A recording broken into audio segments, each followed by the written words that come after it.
iza zany zao voazay vao nanatrika feonam-piaino misy maromaro misy avy any amin'ny faritra hony ao iza ny avy any amin'ny faritra ao zao iry any ariana any tonga soa manokana nareo tonga soa daholo na avy eto Antananarivo na avy any amin'ny faritra na any amin'ny Facebook izay efa anomboka zao ny any amin'ny Facebook koa dia tonga soa daholo tongava soa ihany indray amin'ny heriny raha mbola afaka ianao dia eto an-tranontsika miara-mianatra tenin'Andriamanitra isaky ny zoma tolakandro tahaka an'izao dia ndao hitehaka ho antsika rehetritsika ho an'ny tompontsika fifampiarabalina sy ho fankasitrahantsika ny tompo dia fankasitrahana anao naka fotoana hipetraka eo ambonin'io sezy io amoky ny fananao ny tenin'Andriamanitra misaotra an'izay efa nifampizara rehetra teo tena mila vavaka mavesatra mihitsy tsika le vavaka misy hoe mavesatra dia tsy hoe misy hoe maivana akory fa mila fiombonam-bavaka matanjaka amintsika satria ny radio tsika eto Antananarivo zao ny maheno radio vaovao masoa dia izay dia izay mandray amin'ny internet fa misy fahatapana misy simba ny fitaovantsika mandefa ny radio any amin'ny faritra dia tsisy faritra mandray radio vaovao masoa mihitsy dia tena mahontsa be zany sy mahavaky fo dia hoentsika amin'ny tompo fa ny tompo manana hevitra tsara sy fotoana tsara sy lalana tsara fa tena sarotra ny misy fitaovana tsy misy eto toerana masy dia tsy maintsy hafarana dia mandra-panafatra n'ilay izy miezaka mamboatra n'ilay zavatra simba ihany koa nefa dia hoentsika amin'ny tompo fa manana lalana tsy takatra ny saina izy mba hiverenany ny radio any amin'ny faritra rehetra izay efa ho efatr'androandroany zao izy tsy nandeha dia tena misaotra anao miara mitolona-bavaka amin'izany rehefa mandray radio vaovao masoa ianao dia sady mampatsiahantsika sy ianao zany hoe hay moa tsy zavatra mandeha ho azy ange indraindray mandeha io radio io dia mandeha fe mandeha rehefa tsy maheno tena zany tena mampangetaeta velona be mihitsy fa rehefa mbola maheno dia andao hiaino tsara miaraka amin'ny sofina voaforany tompo koa eny ary andao hivavaka tsika dia hiditra amin'ny fampianarantsika amin'ity an'io Andriamanitra tomponay feno fankasitrahana indrindra izay afaka miantso anao hoe tompo sady hoe rainay koa ianao mifaly ao aminao zahay fa tena iray na tsy mifankalala ary izay rehetrareto dia ohatrany hoe efa mifanakaiky be zany amin'ny alalan'ilay radio vaovao masoa fa indrindra moa tompo amin'ny alalanao hoe piraitam-po ao aminao zahay izay Jesosy tena te hianatra n'ilay hoe tena fiainana kristianina te hiaina n'izany mihitsy dia indreto zahay miara-mipetraka eto anatrihanao eto indray mivavaka izay tompo mba tsy ho fotoana fahazarana fotsiny na andalo fotsiny teninao tahaka ny renirano atao an-damosiny vorony ireny fa forao tokoa ny sofinay sy ny fonay dia mitenena aminay amin'ity an'io ary raisinay amin'ny anaranao Jesosy ilay fahasoavana ankatoavana izay rehetra teneninao mankasitraka indrindra tompo fa ny fananao ny miasa mialolalana ny anatin'ny fonay tsirairay dia mitahiry an'izay voafafy rehetra an'io sy izay efa nafafy teo aloha dia ho tonga fanasitranana fibebahana fiovampiainana no tonga fijoroana vavolombelona tena hoe velona mihitsy izahay hantrao Kristy any amin'izay alehanay rehetra amin'ny anaran'i Jesosy ny anaovanay ny vavaka ary angatahanay ny fitaovana rehetra andeha tsara tsy misy fahatapahana ny jiro mba afaka hiaino tsara daholo izay any amin'izay misy anay any amen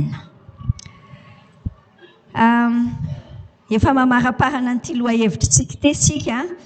kristianina samy mitondra ny andry Kristy nanomboka tany amin'ny fiaonam-piaino tany amin'ny voalohany volana efa mampiomana anao kely ihany satria efa tapaky ny volana novambra zao tsika ny fiaonantsika voalohany amin'ny voalohany taona dia azafady tompoko fa andro alahady 2 janvier tsika ny anao fiaonam-piaino le miaraka be ary amin'ny efitrano malalaka ary amboary kely ny fandaharam-potoananao amin'ny 3 arivo 2 janvier amin'ny 3 arivo somary 1er janvier sabosy dia efa mandamina ny bon emploi du temps na tournée tsika dia lasa tsy maintsy aloha kely ohatr'izay ny atsika fa ianao nge olona tia mamindra fo sotran' Jesosy. Kristianina samy mitondra ny andry Kristy izay ilay lohahevitrintsika nanomboka tamin'ny janvier dia inona ny tanjontsika ao anatin'io hoe ianao eny amin'ny sehatra misy ianao eny dia kristianina mamofona Jesosy. Ohatran'ny hafahafa ilay teny hoe mamofona fa mitondra ny fofon'i Jesosy ianao izany rehefa miala ao anaty bus ianao dia fofona inona ny voaka ao rehefa avy eo. Rehefa ao an-trano ianao dia fofona inona irina hoe hanitra Jesosy Kristy iny ao. Ataontsika hoe fofon'i Jesosy satria ho an'ny olona sasany araka ilay Korintiana 4:2 dia hanitra mitondra fahafatesana ilay izy. Fa ho antsika ho an'izay mino dia hanitra mitondra fiainana, hanitry Kristy ho an'Andriamanitra izahay. Izay ilay tenin'Andriamanitra lehibe Korintiana 4:2 nitondrantsika ny fampianarana sy ny fiainana. Inoko fa ny fiainanao koa nentinao tamin'izay hatramin'izao tsika asianao miresaka izao. Efa herinandro maromaro izay tsika niresaka dia mitohy ihany tsika miresaka ny bokin'ny Efesianina no ianarantsika amin'izao fotoana izao. Inona ny ianarantsika eo amin'ny bokin'ny Efesianina? Mianatra hoe inona ny tena fiainana kristianina. Lazaintsika amin'izay hoe tena fiainana kristianina izay fa be loatra ilay sarina kristianina fotsiny. Fa antenaiko fa tsy ianao mpiaino radio vaovao masoa io ny sarina kristianina fa tsika rehetra ho tena kristianina. Fiainana kristianina dia voafehy ao anatin'ireo teny anankitelo ireo raha ny bokin'ny Efesianina jerena. Averintsika kely hatrany izay indrindra raha vaovao ianao niaraka. Misy hoe mipetraka mandeha mifahatra. Mipetraka manao inona? Mipetraka mankafy ny vitan'i Kristy. Ireo anankitelo ireo tsy maintsy miaraka foana izay vao mety tsy hoe mipetraka aloha dia amin'ny herintaona amin'izay mandeha. Tsy izay ilay izy fa ilay hoe mipetraka mantsy mahafantatra tsara ny position anao ianao any an-danitra. Moa ianao tia mipetraka eo ianao izao fa ianao efa miaraka amin'ny Jesosy any an-danitra ianao niara-napetraka Andriamanitra tany. Raha tsy fantatrao tsara ny position anao dia tsy afaka mandeha amin'ny kery sy fahefana ianao eto ambonin'ny tany amin'ilay fiainanao andavanandro. Mipetraka mankafy ny vitan'i Kristy dia mandeha amin'ny herin'i Kristy amin'ny lalana ny soritany. Izay ny parti anankiray, ny singa anankiray ao anatin'ny fiainantsika kristianina. Dia ny singa farany hoe mifahatra, mijoro. Na tianao na tsy tianao dia en guerre ianao ao anatin'ny adintsika. Ary amin'ilay fotoana tenenanao mihitsy hoe za tsy te hiady ka amin'iny mihitsy ny devoliny efa nanafika anao be satria ho atamin'ny adintsika sy ianao. Dia mila miady, manohitra ny fahavalo. Sary kely iny mampiseho an'ilay fiainanao, fiainantsika sy ianao. Androany iny andresantsika miditra any amin'ny Efesianina 4 tsika avadio ny baibolinao. Efesianina 4:7-7 hatramin'ny 2:30. Dia ny fanontaniana apetrako aminao androany ao anatin'ity fampianarantsika ity dia izao hiresaka akanjontsika androany. Mba fitafiniza ary ny anaovanao ity isan'andro eo anivon'ny korotana izao tontolo izao. Fitafiniza no anaovanao isan'andro. Miankina amin'izay mihitsy ny fiainanao hoe mba fitafiniza tokoa ary ny anaovanao. Valintsika eo izay fanontaniana izay fa fantatritsika tsara hoe misy korotan-javatra be da be eto amin'ity fiainana ity dia nenao inona ny akanjo anaovanao. Tsaronao tany Efesianina 4:1 tsika ny tenenan'ny Tompo hoe mandehana andao, mandeha amin'izay mendrika ny fiantsonantsika. Dia jerentsika ary ohatry ny ahoana izany. Efesianina 4:7-7 hatramin'ny 2:30. Aleo vakiantsika ary za mamaky ianao manaraka moramora ao anatin'ny baibolinao. Izao ny voasoratra ao amin'ny anaran'i Jesosy. Koa izao no lazaiko sady ambarako ao amin'ny Tompo. Ny tsy mba handehananareo intsony tahaka ny fandehan'ny jentilisa amin'ny fahafoanan'ny saina.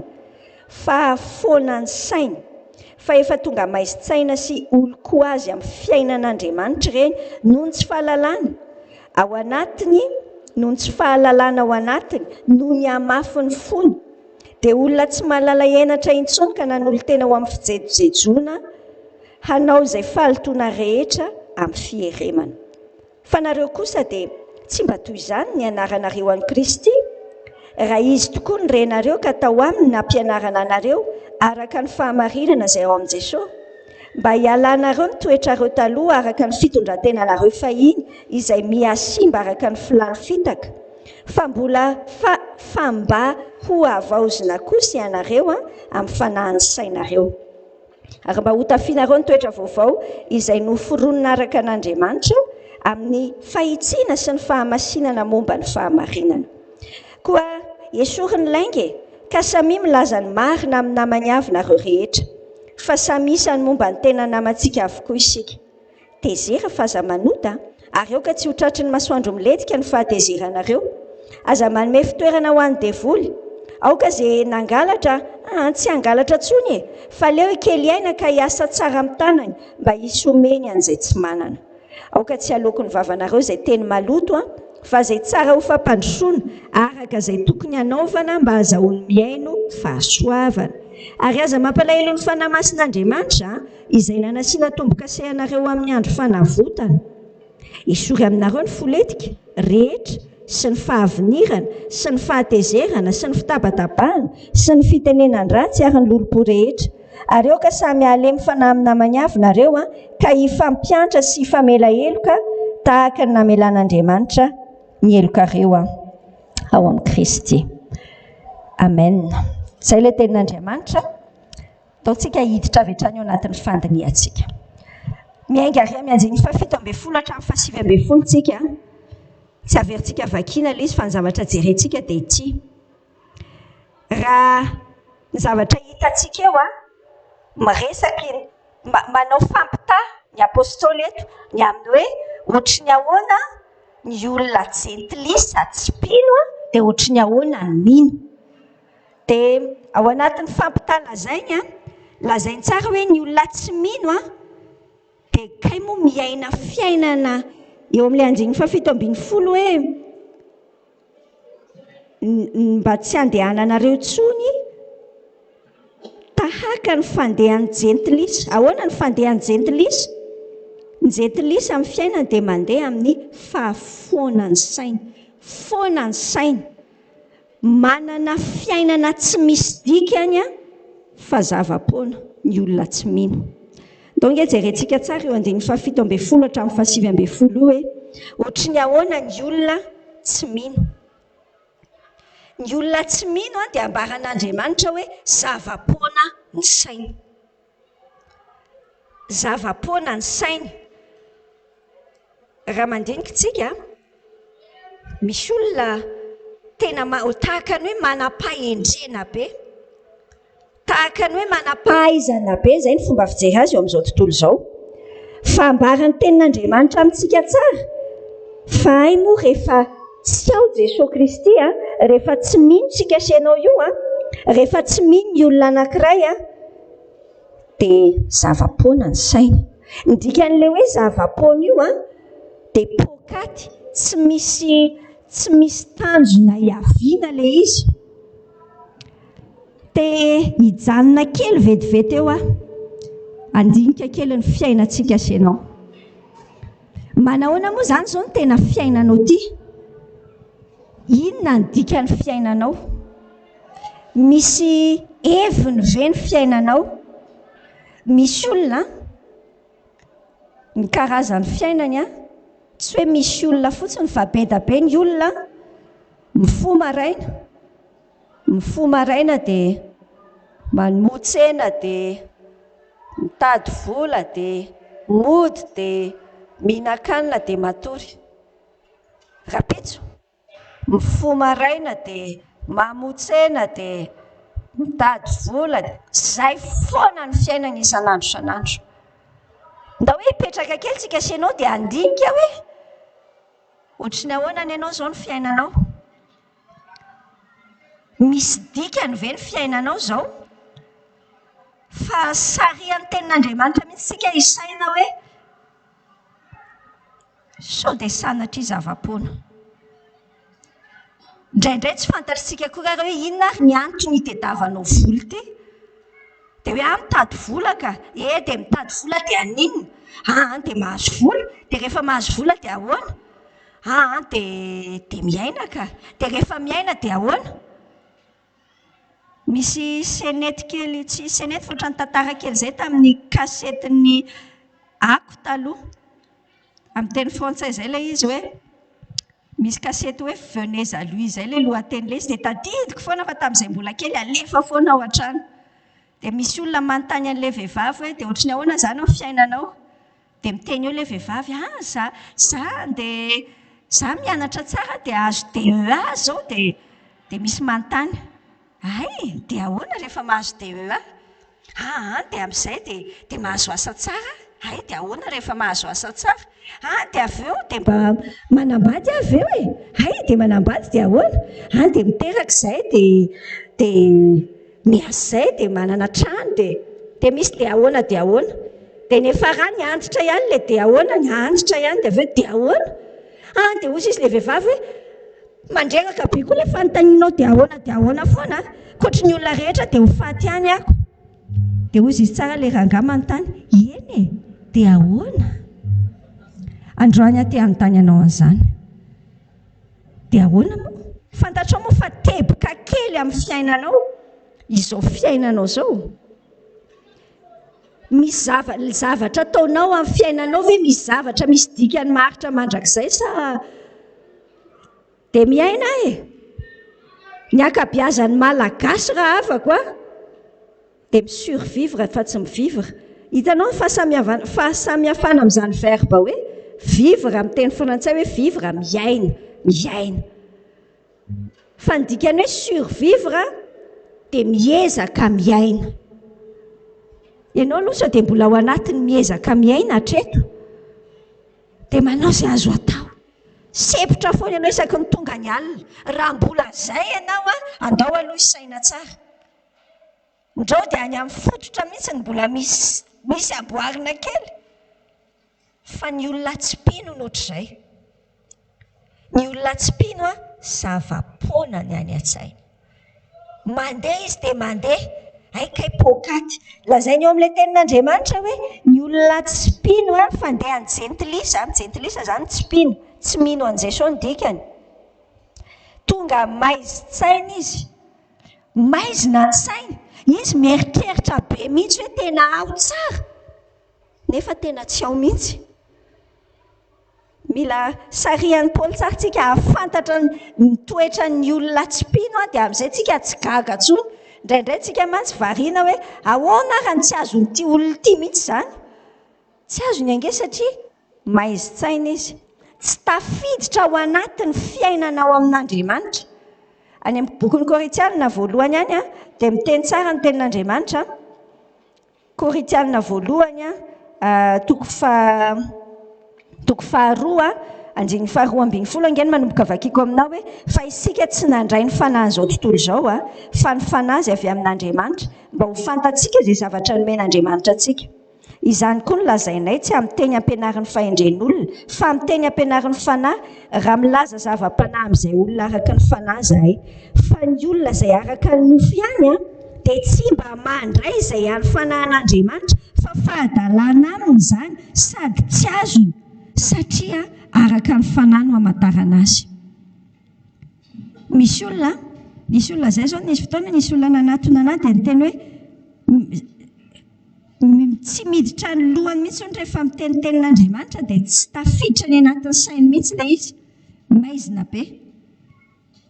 tsy azony mihitsy ianao koa ve misy fotoana manao an'izany fa raha izay mandinika tsara aloha hoe sao dia mbola tsy tena ao amin'ny tompo ary fa tsy maintsy mila ny fanahy masin'Andriamanitra tsika fa maizina be ny saina rehefa mbola tsy tafiditra ao amin'Andriamanitra dia mitoy ary amin'ilay Efesianina ihany tsika mahita hoe ohatry ny ahoana ny olona tsy mino teneniny eo amin'ilay teniny hoe andiny fahavalo ambin'ny folo maizi-tsaina sy olo koa azy amin'ny fiainan'Andriamanitra reny hoy izy noho ny tsy fahalalana ao anatiny noho ny hamafy ny fony mafy fo ilay olona dia avy eo tohizana ao anatiny indray hoe dia olona tsy mahalala elatra ntsony ka nanolo-tena ho amin'ny fijejojejoana nanao izay falitoana rehetra amin'ny fieremana amin'ny dika teny iombonana dia ambarany tsara hoe olona lany enatra lasa dikany hoe lany enatra tsy hitantsony hoe tsy mety ny ataony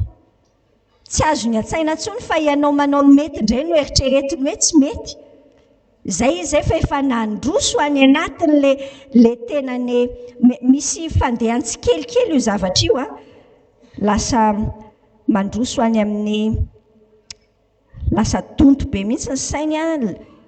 ho hitantsika eo moa amin'le teny manaraka eo fa teneny tsara hoe mivary lavo amin'ny fihetsika tsy motina sy manara-po amin'ny fahalotona zay le hoe fijejoejona io sao dia eritreretinao hoe jejo inona ary zany teneniny zany fa fihetsika tsy motina ao anatin'ny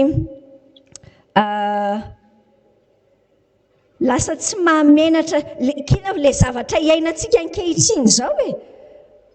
zao ohatra ny tena tsy mampanina ntsony arakaraka mafana ny andro dia vao maika dia gaga mihitsy ianao mandeha ohatrany hoe ny amin'ny plage dia nalakely na ety à 67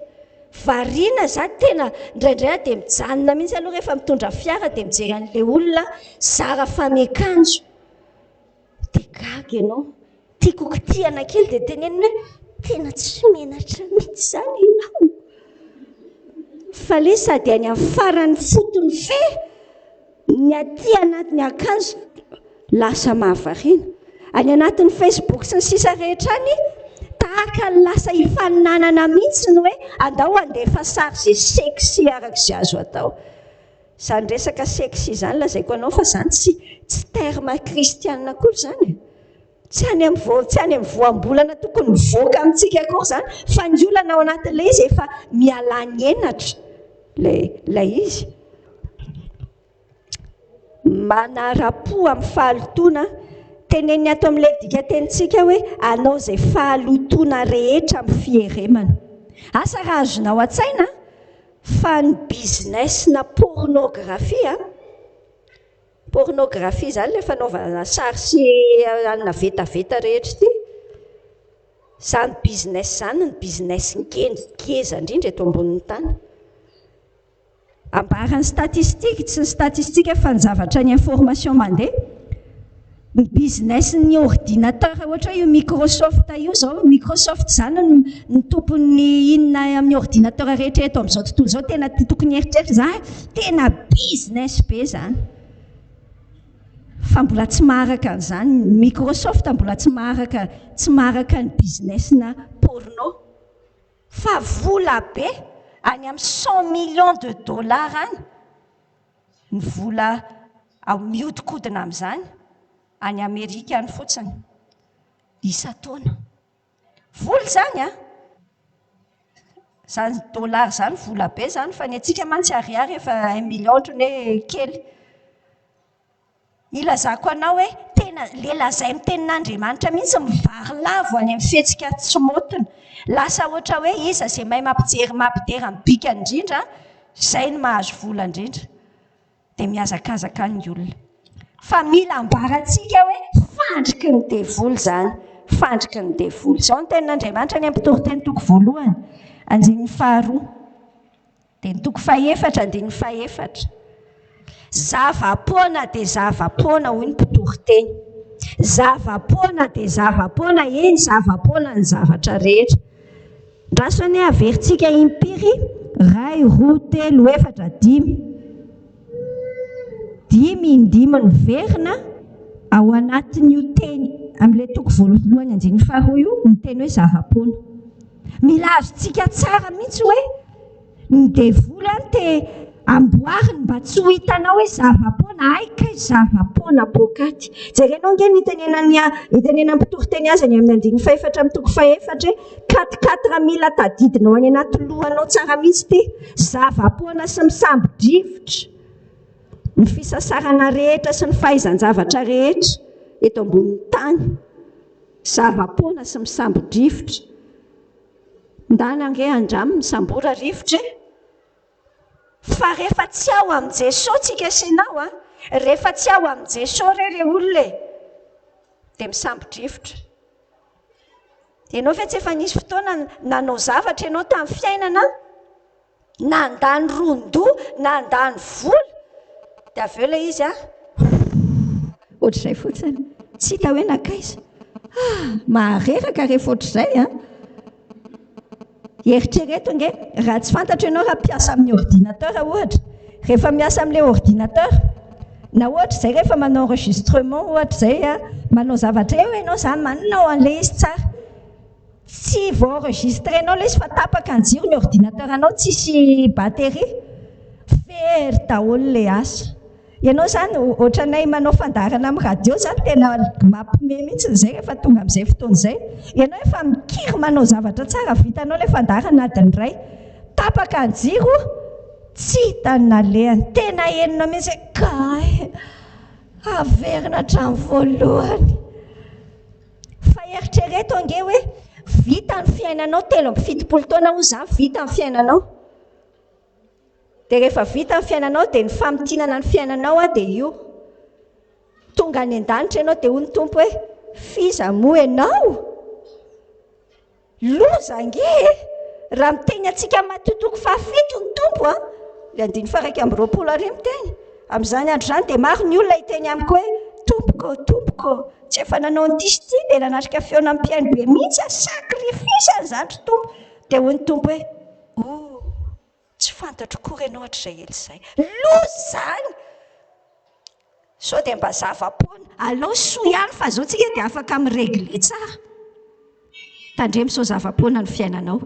raha tsy ao amin'ny Jesosy le isan'andro ny fiainanao hoe Jesosy ny baziny a sao dia tenenao hoe fanatika fa tsy fanatika akory a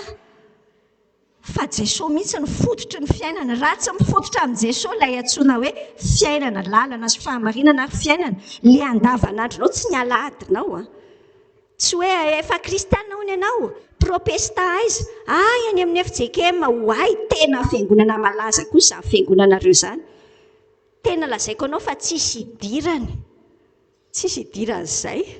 le mahazava-poana na tsy fa le fiainanao hoe misy Jesosy ve le fiainanao isan'andro idiran'i Jesosy ve io Jesosy ve ny ivony fa raha tsy izay zava-poana sy misambo-drefitra jerenao nge ty Salamo 4:2 lehibe mandra-pahoviana no ataonareo enatra ny voninahitra ary ho tia zava-poana sy amoron-dainginareo mahavariana reo olona dia tia be da be ny olona tia zava-poana ary andaontsika sianao androany saintsaina tsara fa sao dia miraikitra ny amin'ny zava-poana raha ny fiainantsika ty tandremo sao dia tia zava-poana ndao nge tsika hijery vetivety ny fizotra ny fiainan'ny olona anankiray a mifototra amin'ny tenany centré amin'ny tenany inona ny mety amin'ny tenako tsy misy an'Andriamanitra ny olona ny fizotra ny fiainan'ny olona tsy misy an'Andriamanitra ny fivavahany a antsoina hoe humanisme ny fivavahany ny tenany ihany ny azy ny important ny tenany azy ny zava-dehibe aminy ny Andriamanina ny vola sy fananana ny Andriamanina materialisme ny azy ny fiainany rehefa miteny an'ity zavatra ty eto aminao eto a dia tiako ianao hisaintsaina tsara andinika hoe tompo sao dia sanatria mbola za zany ny fomba fiainan'ilay olona hédonisme izay ilay fomba fiteny azy bon terme tsy olan'izany na tsy tadidintsika ara fa tiako hitanao mihitsy hoe zavatra misy eo amin'ny fiainan'izao tontolo izao a ary indrain'izao tontolo izao izy zany ny antsoina hoe izy efa nahinao izany zany teny hoe humanisme zany ianao humanisme zany a ny tenany ihany ny Andriamanina tsy mila Andriamanitra hafa za dia efa mahavita rehefa mieritreritra an'izay izy feno vola sy resa-bola izay ny lohany fa ny vola materialisme be ny ao anaty saina hédonisme zany dikany hoe ny fahafinaretana ny tanjon'ny fiainany inona ny azahoana plaisir dia izay fotsiny fa teneniko anao ny fiafaran'ny fiainan'izany olona izany teneniny matotoko fahafito soamantsara ary amin'ny anjeny 3:10 ary malalaka be nge ilay vavahady dia malalaka be ilay lalana dia misy lalana anankiray eritery ary ilay vavahady eo koa tena tery kely mihitsy misy lalana anankiroa le lalana ty amin'le malalaka be be dia be ny olona mandeha ao amin'io. Io lazaiko aminao telo voalohany io a, io ny lazain'izao tontolo izao hoe io ny antsoina hoe izy. Fa tsika sianao a no mila miteny amin'ny fiainantsika aloha hoe tena tsy izany a, ary tena tsy izy izany. Hedonisme izany ny fahafinaretana no tanjon'ny fiainana. Fa ny efa raha ny lalana io dia io nihilisme io ny fiantsoana azy, nihilisme. Ny fiafarany io lalana io arak'ilay Matteo 7 7:17 sy 4:12 kay fahaverezana ny ao ambadika ao, fahafatesana ny ao ambadika ao. Firifiry moa ny olona, firifiry ny mpanakanto. Ianao zao mety mahafantatra betsaka le tena olona malaza be voninahitra azo be vola be reny, fa inona ny efa raha ny fiainany mamono tena, manao overdose na drogy, maty ny zava-mahadomelona. Satria ahoana? Orere olona tena fahakiviana lalina, fahaverezana, famoizam-pony ao ambany ao. Fa ndaontsika hitandrina, ndaontsika handroso. Ny olona tsy mino a dia miaina fiainana tsy misy dikany, miaina fiainana zava-pola.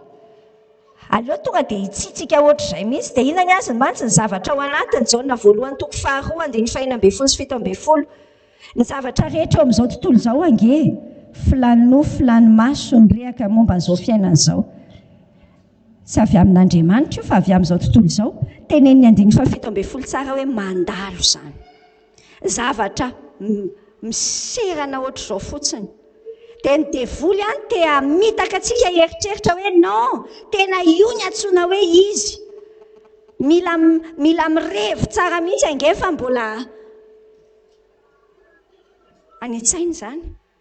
Izany atao amin'ny devoly hoe kely fotsiny gaiza ave dia eto ambony tany dia tsy mba akafafiny mihitsy aina izany ilay filaza azy. Fa isa moa miteny aminao amin'Andriamanitra tsisy fafiny araka ny eritreretinao. Tena Salamy 1:12 ka misy fafinaretana ao amin'Andriamanitra. Le fafinaretana maharitra mandrakizay fa tsy fafinaretana rehefa vita ilay izy dia ohatran'ny mivingivin-doha be maraina, na rehefa vita ilay izy dia feno fanamelohan-tena ohatran'ny tsy nety indray ilay nataoko. Tsy ho resin'izany tsontsika. Ho abolana toko 7:15 inona ny tiako aseho anao an'io? Ny filana re olona rehefa torotorona dia mitondra fahotana ozy izy any amin'ny bokin'ny Jakoba. Fa io filana io dia ohatran'io teneniny mihitsy ny dita ozy mananjanaka vavy roa dia ny hoe omeo. Zay le filana zay, tsy mety afa-po mihitsy, tsy mety voky. Ho abolana toko 1:7-9 vakitsika senao. Mijery an'io tenin'Andriamanitra atao amin'ny Efesianina io tsika.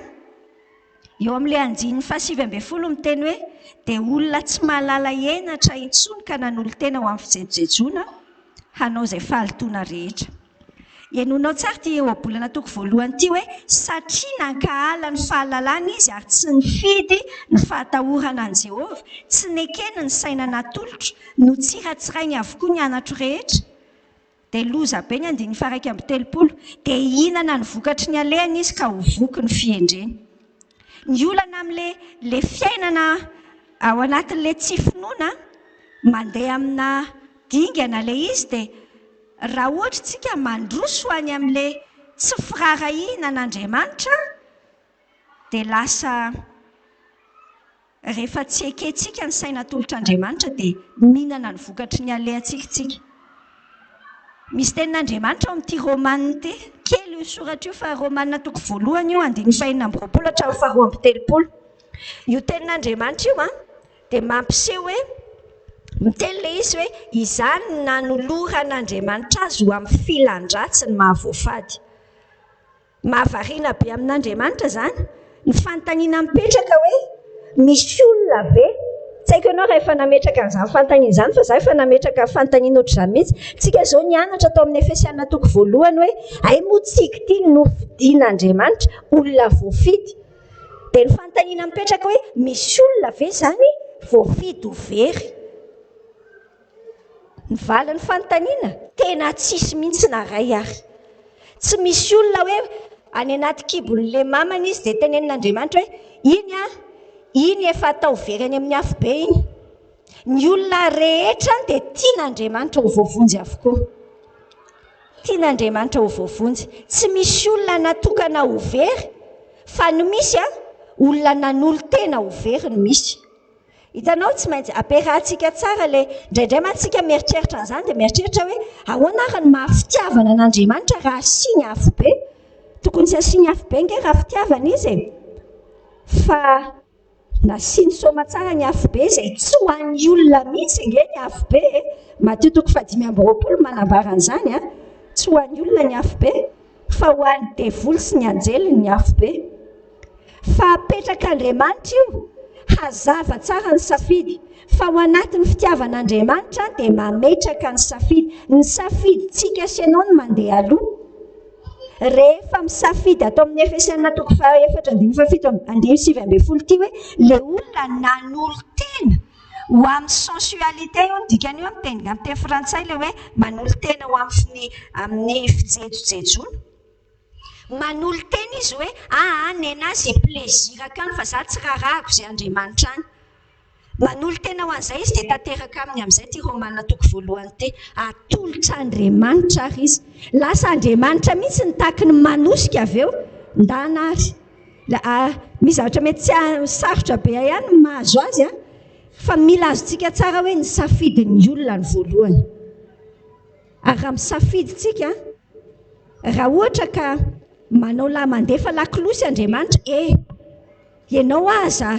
aza resiny io revy io fotsiny aza resiny io filan'ny fiainana io fotsiny fa zava-poana sy misambodrivotra nge io dia ianao mbola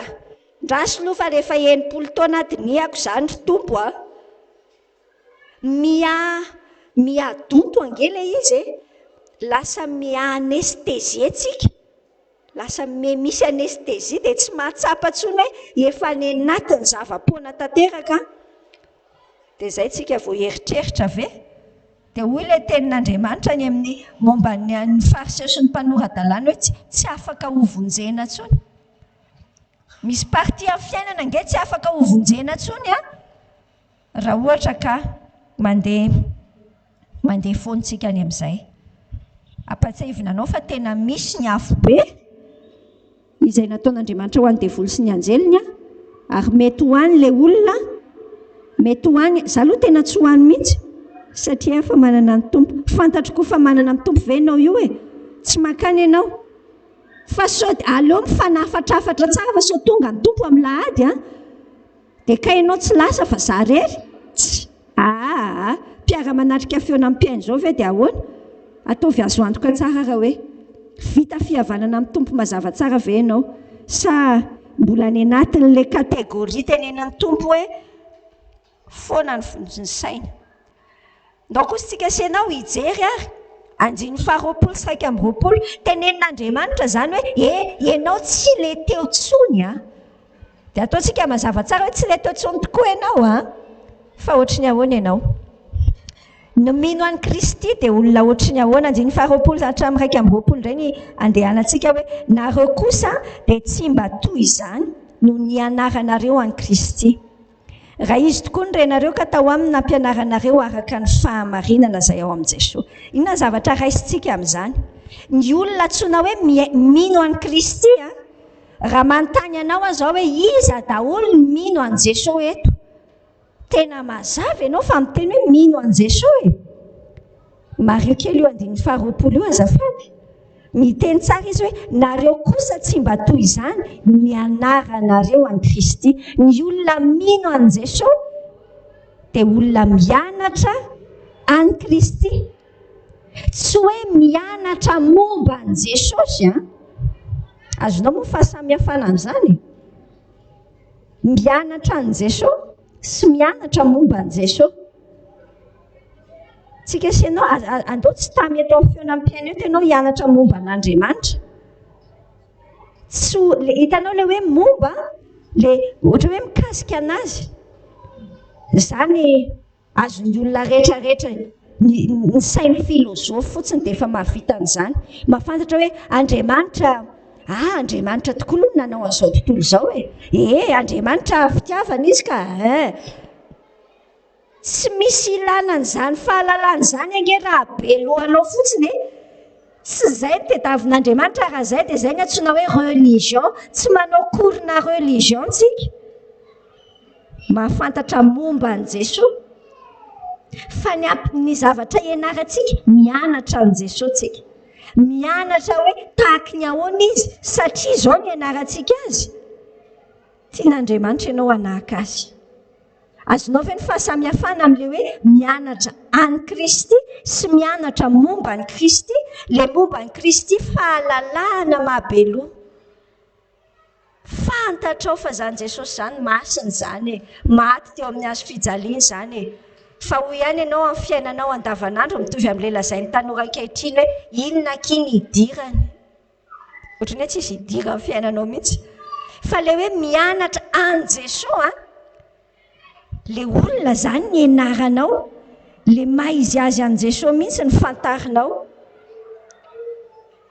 le fiainan' Jesosy no ianarantsika olona mianatra ny Kristy ilay marina zay ny dikany hoe olona kristianina mianatra an' Jesosy mianatra zay nge ny dikany hoe mpianatra ny tompontsika mianatra manahaka azy ohatry ny ahoana zany ny fomba finanany hanina andeha hihinan-kanina ohatr'izay koa zany ohatry ny ahoana zany ny zay le hoe mianatra olona anankiray dia zay tsika sainao zay ohatry ny ahoana ny olona mino any Kristy mandeha amin'ny Efesiana 4 tsika 2:20 hatramin'ny 4:20 ny olona mino any Kristy dia manala ny akanjo maloto le sary dia mitafy akanjo madio olona teny hoe mba hialanareo ny toetrareo hitanao le dikany hoe toetrareo io ataony amin'ny teny ao anaty fonoteny hoe teny grika amin'io dia hoe olona hialanareo le olona lenareo le olona talohanareo araka ny fitondrantenanareo fahiny izay miasimba araka ny filany fitaka fa mba ho avaozina kosinareo amin'ny fanahinsainareo ary mba ho tafianareo le olona vaovao izay noforonina araka an'Andriamanitra amin'ny fahitsiana sy ny fahamasinana momba ny fahamarinana le dikany hoe mino an' Jesosy tsy hoe any anaty lohany hoe eny kia mino fa zay le nianarantsika ny toko voalohany hatramin'ny toko 7 amin'ity boky ny Efesiana ity ozy tsika mampafantatra ohatry ny ahoana nataon'i Jesosy taminao rehefa fantatrao zay dia misy conséquence na misy vokany amin'ny fiainanao andavanandro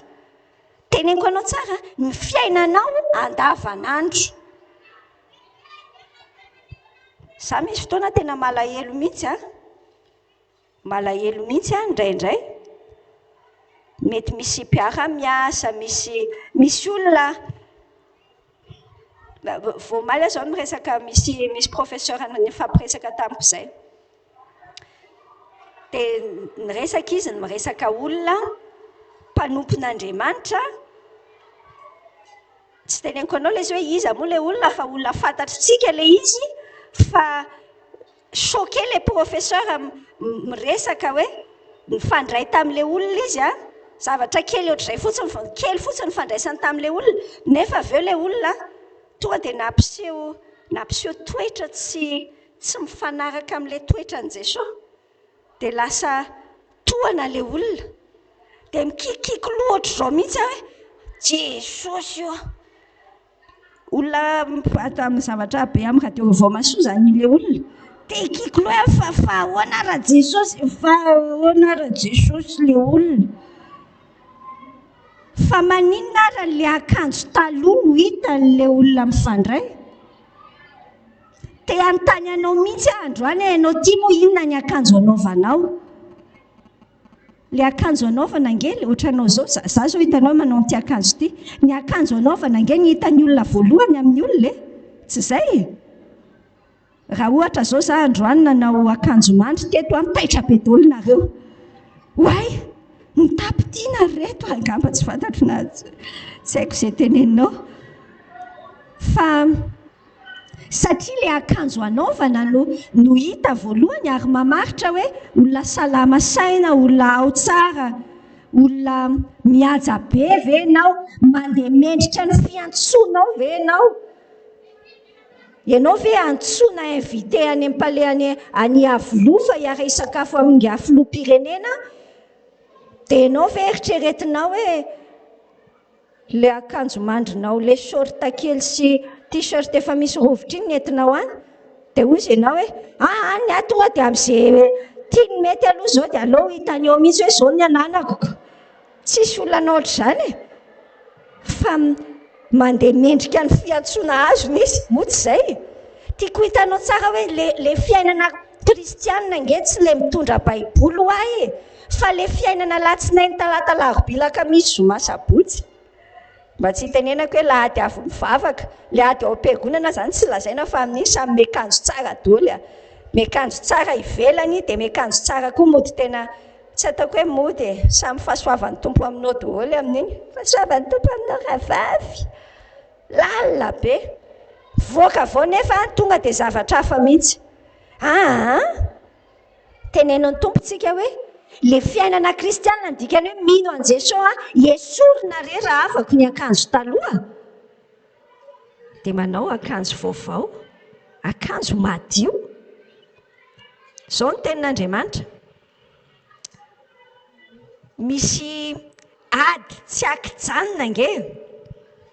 ao anatin'le olona talohantsika sy le olona vaovao ny zavatra miseho zany mila raisinao sary an-tsaina rehefa nandray an Jesosy ianao dia tahaka ny hoe nahazo garde-robe nahazo armoire vaovao ianao feno akanjon' Jesosy ao anatiny ohatr'izay ny sary ny armoire anao koa nefa mbola ao foana koa ry ny armoire anao taloha izay mbola eo foana dia ianao zany eto ianao le misafidy ianao hoe iza no akanjo anaovanao rehefa mandray telefonina ianao allo misafidy nge ianao hoe akanjo iza zao ny akanjonao amin'ireo amalinao le telefonina tena endrika mampiseho tsara mihitsy an'ilay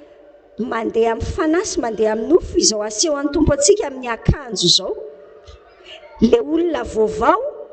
sa le olona taloha misafidy ianao zany amin'ny fotoana rehetra hoe iza ary no anaovako io rehefa tsy misafidy ianao dia efa nisafidy ianao zay tadidio foana indraindray ianao miteny hoe le izy ange le izy tonga dia le ohatran'ny fahatezerana matetika mipoaka ohatr'izay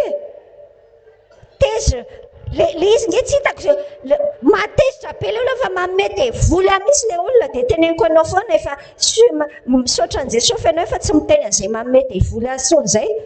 fa satria miteny aminao hoe tsy le olona nge no manome devoly fa ianao no manaiky andray ny devoly satria ianao mitady aka excuse tsika hoe ka le izy tompoka tsy niana fa tonga dia nisaoty taty amiko fotsiny le fahatezerana dia ataoko ahoana moa fa tonga dia mba napoaka kokoa ny raha olona maizy-tsaina sy mafosy le olona tany amin'ilay 17 ianao dia afy izay fa ianao nge fa mino an Jesosy dia nijikany zao le teny Romanina 7 hitantsika asianao tsara ny tenin'ny Paoly apôstôly ao amin'le ady misy ady be mihitsy aty anatintsika asianao aty Romanina 7 raha mamaky manomboka eo amin'ny 14 tsika dia zao ny teny ao efa fantatsika fa araka ny fanahy ny lalàna fa za kosa hoy Paoly nofo namidy ho andevon'ny ota fa zay ataoko tsy fantatro mihitsy fa tsy zay sitrako no ataoko fa zay halako no ataoko fa raha manao zay tsy sitrako dia manaiky fa tsara ny lalàna ary amin'izany tsy zahatsono ny manao izany fa ny ota izay mitoetra ato anatiko fa fantatro fa tsy misy zavatra tsara mitoetra ato amiko dia ato amin'ny nofoko. Le sary tiako hitanao izany ato amin'ilay armoirako anankiray, le armoire ny nofoko ato tsisy tsara mihitsy aho. Tonga dia armoire ratsy tarehy be daholo ny ao anaty, zavatra ratsy be daholo ny ao anatiny ao. Dia tsisy tsara ilay izy fa fantatro izy fa tsy misy tsara izay mitoetra ato amiko dia ato amin'ny nofoko fa ato anatiko ihany ny fikasana saingy ny ahatanteraka ny tsara ny tsy ato fa tsy ny tsara izay sitrako no ataoko fa ny ratsy izay tsy sitrako no ataoko. Fa raha ny tsy sitrako ny ataoko dia tsy zahatsoa inge izany manao azy fa ny ota izay mitoetra ato amiko koa hitako izao lalàna izao. Raha tahanao ny marina dia ato amiko ihany ny ratsy. Fa mankasitraka ny lalàn'Andriamanitra araka mitoetra anaty le olona vaovao ato anatiko io izany. Nefa mahita lalana hafa momba ny tenako miady amin'ny lalan'ny saiko ka mamabo aho amin'ny lalan'ny ota izay momba ny tenako. Oh lala, indrisy tena olo mahantra izany manafaka amin'ity tena ny fahafatesany ity. Dia fantatritsika ny manafaka fa Jesosy ny manafaka amin'ny alalan'ny fanahy. Dia amin'ny Romanina 9 izy miteny hoe izay fihevitry ny fanahy fiainana sy fiadanana. Tsy misy fanameloana intsony eo amin'izay amin'ny Kristy Jesosy fa ny ao amin'ny Kristy Jesosy ny lalàn'ny fanahinaina ny nanafaka tamin'ny lalàn'ny fahotana sy ny fahafatesana. Inona zavatra tenenitsika ao anatin'izany? Io nofintsika izay ao anatintsika io miasimba hatrany. Raha miverina any amin'ny Efesianitsika dia miteny an'izay tsara izy hoe mba hialanareo ny toetrareo taloha araka ny fitondrantenanareo fahiny izay miasimba. Le tiako hitanao le hoe miasimba amin'ny fotoana ankehitriny io, amin'ny fotoana rehetra ao anatinao ao nofo mila conscient tonga saina ianao hoe mbola ao io ary mbola aktifa soma tsara ny nofo miasimba izy fa mbola miexista soma tsara ao anaty ao. Dia inona ny ataony izay influencer, ataony izay hisariana ny sainao, ny fihetseponao, ny finiavanao izay le ainanao mba hanompo ny fahotana. Na dia manana an' Jesosy ary ianao dia mila azonao tsara izay olona tranainy ao anatinao izay. Zao noho izy tsy miova mihitsy ny nofo io ary tsy azo ovaina ny nofo. So ianao hieritreritra hoe andao rangaha ovaina ny nofo, tsy azo ovaina ny nofo. Dia inona nataon'Andriamanitra izay namorona an'Andriamanitra olona vaovao, olona roa samihafa mihitsy ny nofinao sy ny fanahinao. Raha sarantsika ohatr'izay araka ny Hébreux 4:12 hoe tenin'Andriamanitra mahery sabatra roa lela mampisaraka ny aina sy ny fanahy. Mitombo amin'ny fahamatorana ianao rehefa voasaraka ao tsara ao anatinao ao hoe izany le olona talohako izany dia izany le olona vaovao. Isanao fijoroana vavolombelona teo aloha teo isolo niresaka an'izay hoe le olona tranay no miteniteny be mila fantatra tsara hoe miteny foana ange io io mahita atao foana io isaky ny mandeha ary rehefa tsy misafidy andeha amin'ny fanahy ianao dia efa izy izay no mitondra amin'ny baolina. Dia nandeha tamin'ny nofo ianao izay fa misafiditsika sy ianao araka ny Galatiana 5:19 hoe mandeha any amin'ny fanahy dia tsy hatateraka ny filan'ny nofo ianao. Inona ny zavatra sain'Andriamanitra ataontsika? Esory ny akanjo maloto dia anaovy ny akanjo vaovao, le akanjo madio vaovao. Fa eo anelanelan'ireo inona ny ampifandray an'ireo? Ny ampifandray an'ireo dia eo amin'ilay 7:20 amin'ny Efesianina hoe fa mba ho avaozina kosa ianareo amin'ny fanahin'ny sainareo. Mila avaozina izany tsika ato anatiny desy, ato anaty lohanao ato angeo ny ady, ato ny fanapahan-kevitra ny mandeha ahatonga anao hoe izany fiainako izany mirona any amin'ny zava-poana sa izany fiainako izany mirona any amin'ny zavatra mandrakizay. Ato anaty lohanao ato ilay fanapahan-kevitra. Mbola tsy nisy fotoana mihitsy angamba ianao hoe andeha hiakanjo ianao izany. Eo ambony fandriana ianao mieritreritra be. Inona moa izao ny akanjo anaovako? Ianao amin'io izany mbola manao akanjo mandry. le jean mangamanga iny anaovako any dia le ay tsy izay ny akanjo. Dia anao fa efa misy fotoana ny eritreritra an'izay dia akipinao mafy be ny masonao dia eritreretinao mafy be ilay izy dia misaoty eny aminao ilay jean. Tsisy an'izay mihitsy ka. Fa tsy maintsy esorinao aloha ilay akanjo. Lasa ianao mitsangana dia mamoarimoary. Tsy izay? Na alainao ilay sobika tsy fantatro izay fitoerana akanjonao any e. Dia alainao ilay akanjo a, dia esorinao aloha ilay akanjo mandry. Hitanao ny sary any an-tsaiko hoe manahoana re raha tsy esorina ilay akanjo hoe raha tsy esorina ilay akanjo ilay tota. Raha tsy esorinao ilay tota indrindra fa mamay ange ny fiainana, ny fiainana aloha mamay be foana. Inona ny tendance aty amintsika, ny zavatra ohatran'ny automatique aty amintsika rehefa mafana be, esorina ny akanjo. Any e, raha ohatra zany tsy misolo akanjo ianao fa le fiainanao taloha ihany iny dia tonga dia mody saromana le akanjo vaovao an'i Jesosy hono zany. Rehefa mamay be fiainana, miala ho azy le akanjon'i Jesosy fa mafana be teo amin'izay hoe aveka izao no tao anatiny tao e. Mivoaka daholo na ny biby na ny WC na ny dia gaga ianao hoe mpiaino RVM koa ve ty e? Dia gaga ianao. Fa ahoana? Mety problema mantsy raha tsy nesorinao ny akanjo maloto dia napetaka ao fotsiny. Esorina aloha. Midika manapa-kevitra mihitsy ianao hoe nofo sa fanahy ampiarina amin'izany olona masosotra be izany. Ny olona masosotra nge misy foana e. Dia ianao no manapa-kevitra hoe fanahy. Fa ahoana ny ahatonga antsika ho tonga amin'izay fanapa-kevitra izay? Dia ilay 9:20 io amafisiny jauna toko 19 dia ny 1:13 sy 2:13 dia ny Romanina 12:12. Ilay Romanina 12:2 miteny hoe aza manaraka ny fanao izao tontolo izao fa miova amin'ny fanavaozana ny saina, midika teny fototra eny midika hoe maneke ho avaozina ny sainao. Izay koa ty teneny 9:17 ato amin'ny Efesianina ity, mba ho avaozina kosa ny sainareo avaozina kosa nareo amin'ny fanahin'ny sainareo. Andao avaozina ny saintsika ato. Ahoana ny fanavaozana azy? Ny fanavaozana azy tsy hoe lavage de cerveau inona e, fa ny fanavaozana azy ilay jauna toko 9:13 sy 2:13 miteny ilay tenin'Andriamanitra hoe raha mitoetra ho amin'ny teniko nareo dia ho fantatrareo ny marina. Dia rehefa fantatrareo io marina io dia io no manafaka anareo tsy ho andevo. Ahoana zany? Ilay izy tsisy magia tenin'Andriamanitra no manavao ny lohantsika.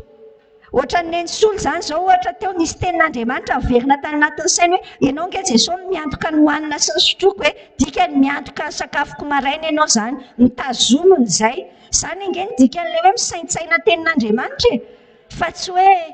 aiza moa le misy an'ilay izy. Indraindray ianao dia lasa adala misy an'ilay izy hoe mpanjaka voalohany ary moa ilay Samuel. Tsara ilay izy tadidinao hoe mpanjaka ilay Samuel. Tsy maninona. Fa ny zava-dehibe dia ilay tenin'Andriamanitra mihitsy. Tsy le toko sy andininy ka tonga anao ohatrany hoe misy liste zany any anaty lohanao any hoe za tompoko efa mahay tenin'Andriamanitra zato. Inona ny ilana ny tenin'Andriamanitra zato raha ny anankiray amin'ireny raha tsy ankatoavinao? Tsy mitondra fiainana ninina. Fiainana be nefa nge ny tenin'Andriamanitra hoy ilay Salamy 119 ny teninao no mamelona. Mamelona io tenin'Andriamanitra io. Ndao tsy hiandry tenin'Andriamanitra zato ho hainao tsenjery fa zay hainao ndao hiainana. Fa io no manavao miaraka amin'ny fiombonana ampino. Efa nianarantsika tamin'ny heriny tamin'ny tapa-bolana. Ao ny entraînement, ao ny exercice ao ahatonga anao miavao ny sainao, miavao ny sainao. Mandrositsika sainao. Fanontaniana mipetraka zany dia ity hoe fitafiliza ary ny anaovanao ty.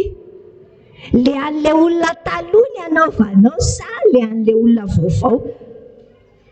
Ao amin'ilay armoiran'izy ianao no maka. Ao aminao anao daholo ihany ireo, anao daholo ireo. Efa nomenanao ny Jesosy eto, disponible tsara. Azonao tsaina moa zany, ireo daholo ilay an'i Jesosy. reto koa retony ianao efa hatramy voateraka ianao nefa eo daholo miaraka amin'ilay toetra anao tsy tohinina sy beksitina iny ato amin'ny ato daholo iny ny fantaniana dia hoe izary no hanaovanao dia hisarika anao mihitsy isaina anana réflexe isaina an'izay hoe nen'ilay olona taloha ve izao ny hanaovako sa nen Jesosy ny hanaovako neniza ny ampiasainao amin'ireo anjeny 5 hatramin'ny 7 nandehanantsika inona ny ataontsika misy fampitahana ataon'ny tenin'Andriamanitra eto ao amin'ilay armoiran'ilay olona taloha ohatra ny ahoana ny ao feno lainga ao atao amin'ny olona vaovao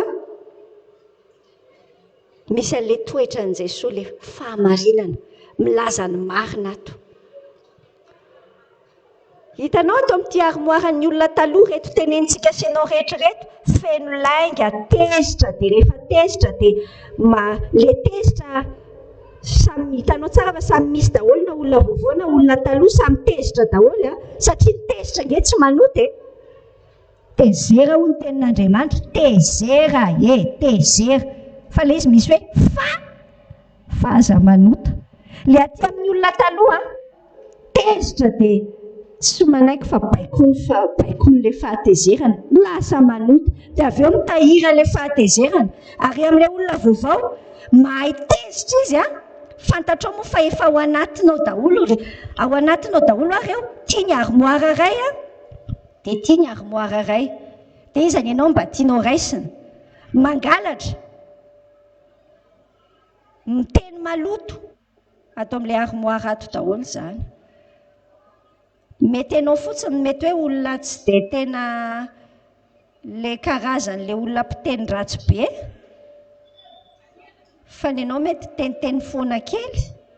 fa samy manana ny karazany hitanao ito atao amin'ity armoire ny olona taloha ity izy io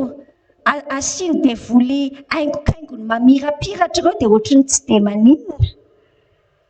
zany lainga zany ange be da be ny olona hatramitsika senao ary tsy tonga saina koa tsika hoe mandainga ataony devoly mihitsy zay ahatonga antsika tsy tonga saina fa efa tao anatin'ilay armoire taloha ihany ny naka mandainga fotoana mandainga kely hoe ao fa hoentina mbavaka nefa kamo be anao iresaka ela be amin'ilay olona dia amenao fotsiny hoe entina mbavaka le izy ara tsy tadidinao inona moa le izy tsisy azonao tsaina ve le olona taloha ihany fa sarotsaromana amin'ny hoe entina mbavaka le teny ohatrany masina fa kay mbola armoire taloha ihany no nalaina andaontsika senao andeha atao amin'ilay olona vaovao atao amin'ilay olona vaovao mikely aina miasa amin'ny tanany mba hisy omeny hafa tsy hoe tsy makamaka fotsiny fa tena misaina ny hafa mihitsy ahoana ary ny ataoko any hafa zany ny atao amin'ity armoire vaovao ity le tsy hoe tsy miteny ratsy fotsiny fa miteny zavatra mihitsy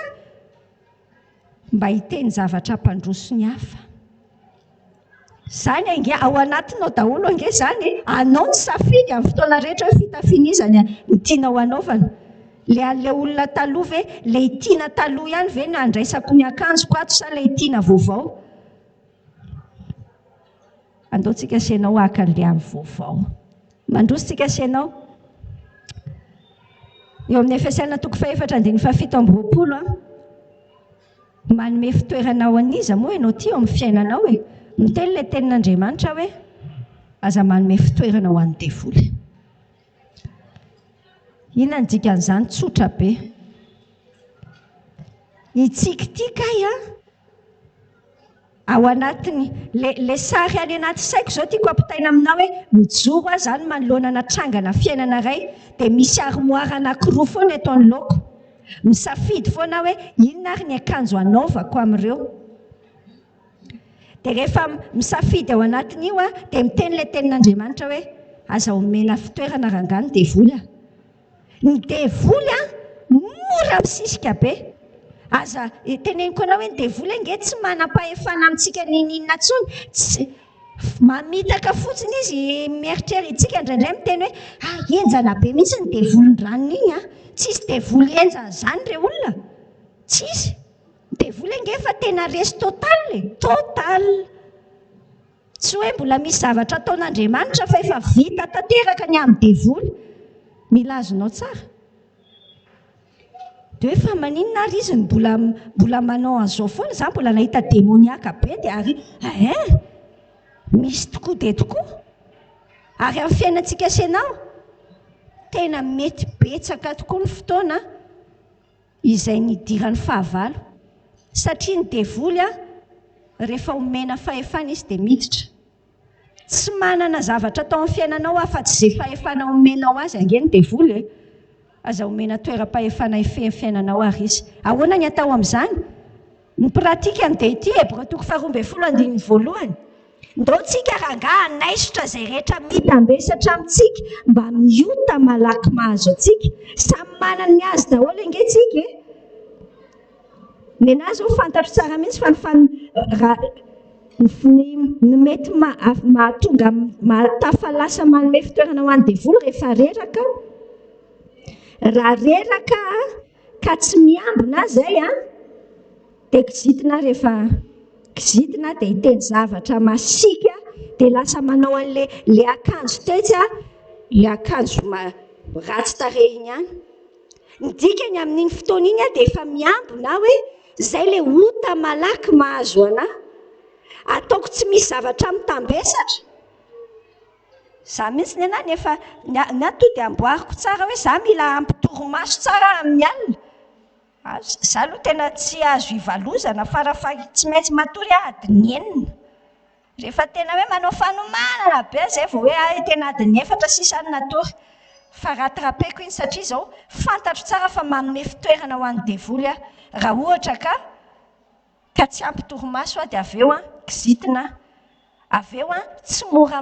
tsy tafa-connecta amin'ny Jesosy malaky fa vetivety kely de alaiko le akanjo ato amin'le armoire ray ato azonao an-tsaina ve za nge tsy mahalala noho ny ota mora mahazo anao hoe samy manana ny azy tsika fa ndao hoe samy amantatra mety namana le mampatonga ota malaky mahazo rehefa miaraka amin'iny bandy akamy iny zafady fa de tenenintsika ohatr'izay le izy de lasa tsy maintsy de any de tsy tafody ratsy amin'ray maraina raha fantatrao zay aza manome fitoerana ho an'ny devoly tapofina manana tsy maninona any ianao za manana misy liste noir atao anatin'ity telefonako ty ataoko liste noir zay fantatro hoe raha manembatsembana amin'ny fiainam-panahiko ataoko liste noir na za tsy sahiran-tsaina amin'izany mihitsy satria fantatro fa zava-dehibe loatra le fiainam-pahamasinana miaraka amin'ny tompo Romanina 12:7 zao le teny ato hoe aza mamaly faty ry ava-malala dika teny ombonana io fa ny fahatezeran'Andriamanitra no avelao hiasa ny fanohatra amin'le teo ty ianao zany aza manome fitoerana ho an'ny devoly fa avelao ny fahatezeran'Andriamanitra ny hiasa raha ohatra ka mila mamaly faty ihany raha misy fahatezerana mandeha misy hitanao tsy rariny no lalana ny fahatezerana ho le tenin'Andriamanitra zay ny version an'io amin'ny dika teny tsotra aza nenao fa nen'Andriamanitra aza lenao amin'le manofo anao mandeha tsika mila ny fanahy masina angentsika senao hoe zay vao tafekanjo an'io fitafian'ny olona vaovao io Galatiana 5:5-10 sy 9:10 zao ny soratra ao amin'io Galatiana io hoe fa 9:9 sy 7:10 fa tsy 10:10 sy 9:10 zao le izy hoe mandehana araka ny fanahy de tsy hatateraka ny filaninofonareo fa nofo manohitra ny fanahy ary ny fanahy manohatra ny nofo ary mifanohatra izy roa mba tsy azahoanareo manao zay zavatra tianareo fa raha tarihan'ny fanahy nareo de tsy mba ambany lalàna hoy ny 9:12 raha miteny anao an'izany hoe io any sary hoe ianao zany manoloana an'le tranga de io le armoire anao isafidiananao iresaka amin'ny vadinao zany ianao armoire inona ny akanjo inona ny akanjonao de io tsy mandeha dido be fotsiny hoe ok na hainao zay tenin'Andriamanitra zay tery fa hiezaka alaiko tsara mihitsy ty armoire ato ty le zavatra tsara tsy mahay an'izany ianao raha ianao fotsiny amin'izao satria matanjaka ty nofo ty io nofo io angeny tena fahavalontsika ngeza indrindra fa tsy ny devoly nofontsika midradradradra be io raha tsy misy hery tsy hery fotsiny fa ho hitantsika eo ny asan'ny fanamasina tsy vitantsika ny fanamasina hitantsika eo amin'ny anjininy miverina tany amin'ilay Efesianina teo tsika lasa aloha jereko kely Efesianina teo ka ny anjininy 17 izao le teny hoe ary aza mampalahelo ny fanamasin'Andriamanitra izay nanasiana tombo-kase anareo amin'ny andro fanavotana. Inona ny tiana ambara hoe aza mampalahelo ny fanamasin'Andriamanitra? Ny fanamasin'Andriamanitra tsy hery fotsiny, tsy hoe magie. Tsy hitanao tamintsika nijery dessin animé taloha dia ohatrany misy an'iny bagety magique iny ampiasain'ilay bonne fée dia ohatrany hoe miova les cendrillon dia lasa tsara be ny akanjony. Tsy ohatr'izay nge fanamasina ny fanamasina matoa tenen'Andriamanitra hoe aza mampalahelo azy. Olona ny fanamasina, tsy hoe olombelo loatra tsika ny tiana ambara fa personne manana tena Andriamanitra, personne an'Andriamanitra anankiray ny fanamasina io. Tsy hoe hery fotsiny izy.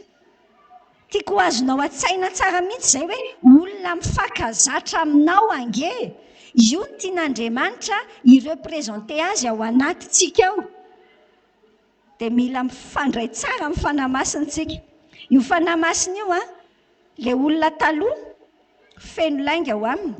Fa ao amin'ny fanamasina ianao, ao ianao izay vao afaka milaza ny marina.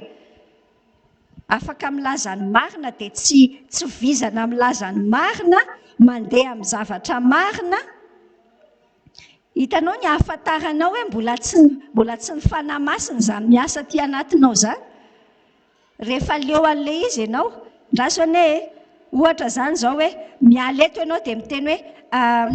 za zany rangahy andeha hiezaka tsy teniteny foana intsony. Mety hoe mbola niteniteny foana izany ianao teo aloha. Ao ary hiezaka ianao. Dia kelikely nefa tena nisy zavatra efa mba afaka miteny hoe off, mba afaka efa tsy dia maninona intsony mba efa tsy niteniteny foana tamin'iny fa ny zavatra napopoaka be asany tsy haiko hoe inona ny zavatra niseho, tsy haiko ny zavatra niseho tao an-tranonareo tao dia hoy ianao hoe zany kosa rangahy tsy maintsy miteny amin'izany. Tena tsy lasa kosa iny dia teneninao teo daholo amin'izay le teny. Hitanao le hatramy voalohany le nao niezaka iny tsy fanamasina iny ange. Sao dia eritreretinao mbola le nofinao iny fa niezahana natao tsaratsara fotsiny. Matoa ianao mbola hoe ohatran'ny efa leo azany. Matoa ianao ohatran'ny hoe lany ny rezervanao satria ny rezervanao no nampiasainao fa tsy nen'Andriamanitra.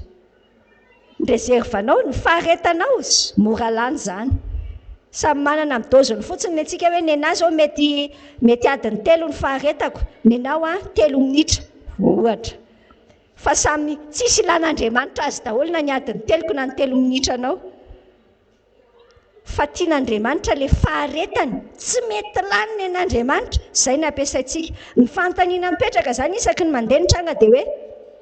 neniza ary ny ampiasainao ty? Nenao ihany sa neny Jesosy? Ny finoan'i Jesosy ve ny ampiasainao? Rehefa miainga ilay situation sa efa miezaka mino mihitsy ianao ihany izay mbola nino? Mipetra tsara dia apetra ho any, ario any le akanjo, esory any le akanjo taloha, alaivo neny Jesosy. Fanahy ny fahamariana, fahamarinana. Izany ange ny fanamasina io rehefa io no miasa ny anatintsika,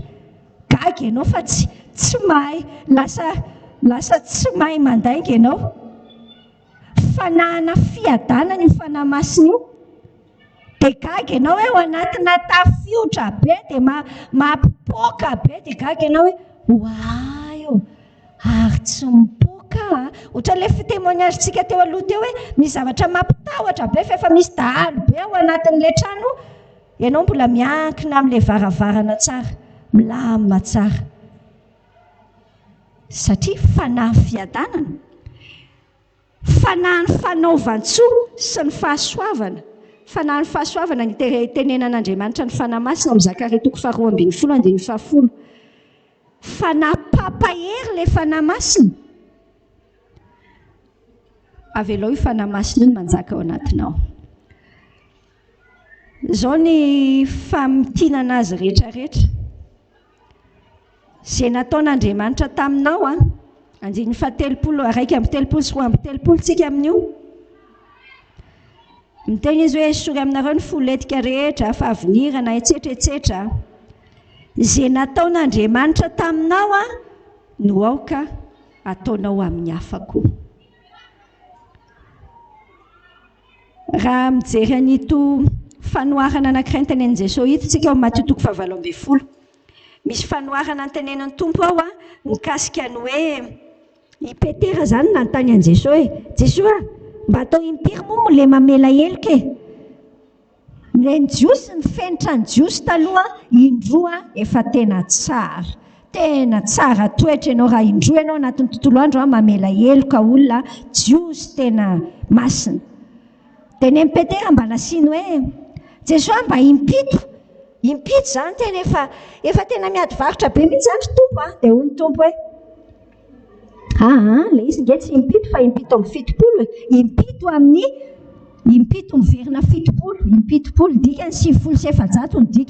ny dikany tsisy fetra dia manome an'io fanoharana io Jesosy. Misy olona mpanjaka anankiray nanana trosa be tamin'ilay olona mijery ny mpanana trosa tamin'ny rehetra izy. Ianao manana trosa be, aloavy ny trosako azafady, aloavy daholo. Tena rangahy kely, tena mifona rangahy mpanjaka, tena tsy manana mihitsy. Alefa alefa vady amanjana ny rehetra, atao any am-ponja mandra-pahavoalohany ny zavatra rehetra. Milela-paladimo mpanjaka ao moa e. Dia hoy ny mpanjaka hoe ndry tena mahaontsa tokoa tia mijery azy. Aleo fa avototra re, ndanara fa tsy mandonin'inona ianao. Sotra mpanjaka. Fa vao nivoaka avy tao izy, misy olona anankiray nanatona azy, tsy hoe tsy nanatona azy fa vao nivoaka tao izy nifanena tamin'ilay ananany trosa, aiza volako avy reno any am-ponja zany nareo rehefa tsy averinareo ilay volako toriko nareo. Dia fantatrao moa nefa raha nio rangahy kely io tenenin'ny tenin'Andriamanitra hoe tesitra ilay mpanjaka dia nalefany any an-tranomaizina izy mandra-pandohana ny trosany rehetra. Inona ilay sary?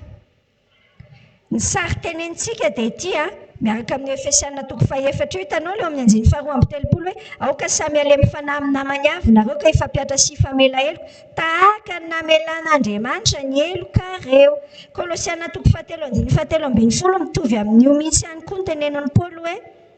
tahaka ny namelan'ny tompo ny helokareo no aoka mba hamelanareo heloka kosa. Inona zavatra sotomintsika ao anatiny? Ny fiainan'ny olona miakanjo an' Jesosy dia mahafantatra ny nataon'Andriamanitra tamin'izy dia ino no ataony amin'ny hafa. Ny olantsika sy ianao mihitsy rehefa tsy fantatritsika tsara ilay nataon'Andriamanitra tamintsika dia lasa manjakazaka amin'ny hafantsika. Ka ny fanontaniana zao, fantatrao ve ny nataon'Andriamanitra taminao? Ny fototra zany dia any amin'izay hoe andao hamantatra tsara fa ohatry ny ahoana ny helokao navelan'Andriamanitra, fa ohatry ny ahoana ny famindrapona ataony taminao, ohatry ny ahoana ny fahamoram-pony aminao, ny fanaova-tsoa ataony aminao. Fantatrao moa ny Galatiana 5:2-3 ny toetra n'Andriamanitra total ireo, ary ireo no ampiarin'Andriamanitra amintsika. Izay vao ohatran'izao fiainantsika dia tian'Andriamanitra ho ampiarintsika amintsika koa. Fitafianiza zany zao ny anaovanao isan'andro eo anivon'ilay korotan'izao tontolo izao mazava fa mikorotan'izao tontolo izao. Fidio ary aiza ianao niaka ao anatin'ilay akanjo, mivoaka n'itsy varavarana itsy ianao dia efa misafidy akanjo inona ary ny anaovako. Ilay akanjo taloha ve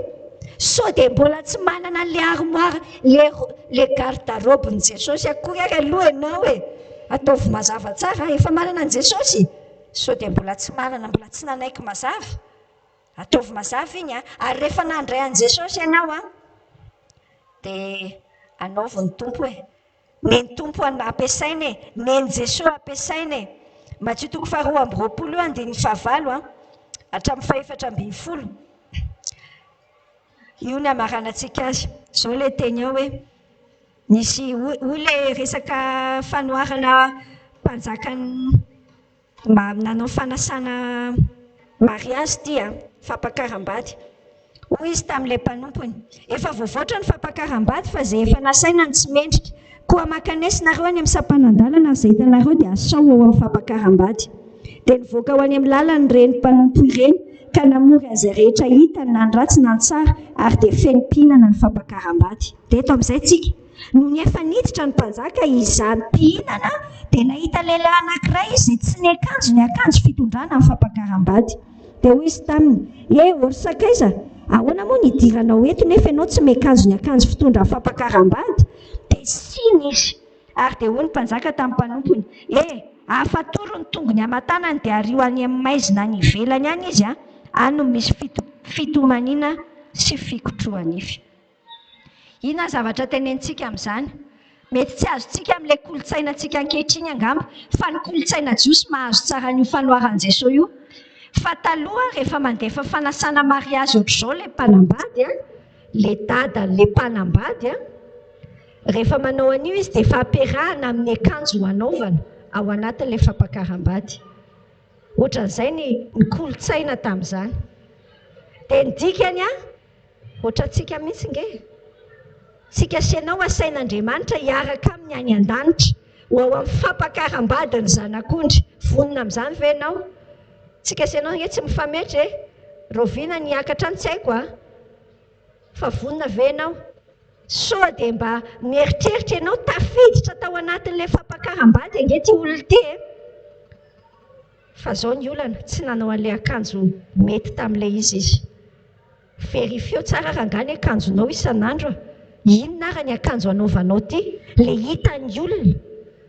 aza manao sous forme me tsara velatsy fotsiny fa io indray rehefa mamay ny andro dia mamay ny fiainana dia hiteny foana hoe aikay hafa mihitsy le ao ambatin'ilay izy tao ndao hitafy an' Jesosy tsika hivavakintsika Andriamanitra rainay amin'ny anaran'i Jesosy Kristy no ankasitrahanay ianao ny amin'ny teny izay omenao anay tamin'ity an'io sokafo ny mason'ny sainay ahafantaranay tsara ny dikany hoe hay moa misy nofo armoara be andranofo atao anatinay ato dia misy armoara ny fanahy le akanjon'i Jesosy rehetrarehetra akanjonao rehetra Jesosy tompo ampio zahay tena anaiko avaozo ny teninao ny sainay dia hay safidy amin'ny fotoana rehetra hiakanjo an'ilay olona vaovao le toetra vaovao feno ny fanahinao izay rehetra ampianaro an'izay mandeha amin'ny fanahy zay Jesosy io ilay fiainanay tompo misy zavatra isan-karazany be da be ao mety manavesatra anay mety mahatonga anay mandeha amina ota malaky mahazo mihitsy aza meo an'ilay fahasoavana mamototra ny zavatra rehetra izay tompo eo anatrehanao mametraka ny ady mety le ao anatin'ny tokantranonay ao anatin'ilay fitezahana ilay fitediavana ilay fahasalamana ilay zavatra isan-karazany Jesosy manavesatra anay io menay anao io dia mifitsarana ary izay ampianaro mihitsy nyzay ametraka ny fanahinay rehetra eo anatrehanao miandraikitra amin'ny mpiaino radio vaovao masoa rehetra ianao tompo ary eto izay dia miara-mivavaka fo iray izay miara-mivavaka ho an'ity teknika ny radio amin'io appareil simba ao amin'ny radio mandefa ny feo any amin'ny faritra io miteny aminay ianao Jesosy hoe mangatà dia omena mba ho tanteraka ny fifalianareo ninona angatanay amin'ny anaranao dia ataonao fantatray fa sitraponao izany Jesosy atonga ny feo tafitany amin'ny mpiaino rehetra indray dia miara-mivavaka izahay mba ho tafaverina soa aman-tsara amin'izay fomba tianao avy tany izany amin'ilay tsara lavitra homaninao iny ny feo rehetra any amin'ny faritra tsirairay mankasitraka anao momba anay mody dia momba anay amin'ny fotoana rehetra sotra fa olona vaovao izay ao aminao ampiarahanay mivavaka nampianarinao ny vavaka manao hoe rainay izay any an-danitra ho amasinina ny anaranao ho tonga ny eny fanjakanao atao any eny sitraponao ety an-tany tahaka ny any an-danitra. Omeo anay io ny anina sahazao anay ary mamelany elokay tahaka ny namelanay izay meloka taminay. Ary aza mitondra anay amin'ny fakapanafa manafanay amin'ny ratsy. Anao ny fanjakana, anao ny hery, ny voninahitra mandrakizay. Amen. Ho andehana amin'ny fiadanana, tahiny tompo ianao.